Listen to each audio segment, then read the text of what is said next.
cawangan sumber manusia. Bahagian sumber manusia dia dah tengok dah senarai penerima tahun tu.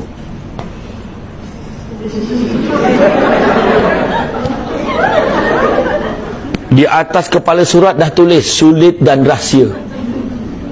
Dia pun telefon, hello, kau nak belanja aku apa ni?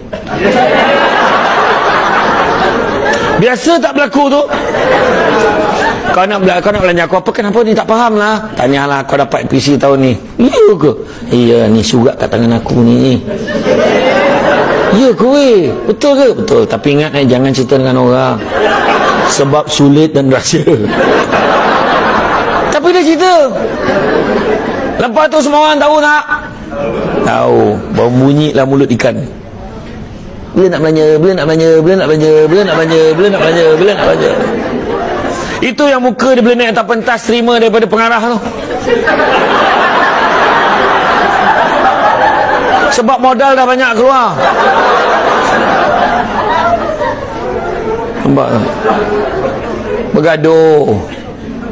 Tak payah, jangan dengki-dengki dengan orang. Kadang orang lelaki dia tak apa, orang lelaki dia tak puas hati, dia cakap terang, macam mana kau boleh dapat APC tahun ni? Cuba cakap dengan aku, kerja sama, ponteng sama, macam mana boleh dapat? Lelaki dia akan cakap terang. Itu lelaki. Dia tak, mana aku tahu, tapi aku rasa sebab selama ni kalau aku buat kerja, kalau bos suruh buat, aku buat. Walaupun aku ponteng dengan kau, kerja siap. Yalah, aku tanya je. Lelaki macam tu. Macam tu. Perempuan. Depan puji ni, tahniahlah, kau memang deserve. Dekat belakang dia buat grup WhatsApp, GG TPA, geng-geng tak puas hati. Dia masukkan semua selarakan kawan dia, terlupa termasuk yang terima anugerah tu pun ada dalam tu.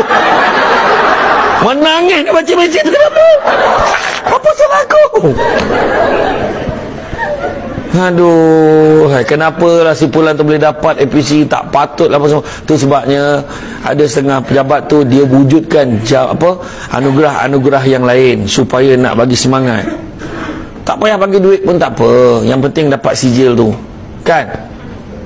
Contohnya markah SKT 90 ke atas dapat sijil, bagi dia. Anak,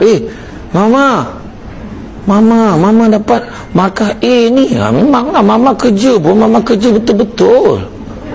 Nampak tak? Tak pernah MC tahun dinilai. Masa tu muntah darah pun kerja. Kau pergi balik lah muntah darah. Nanti tak dapat sijil. Tak balik dia.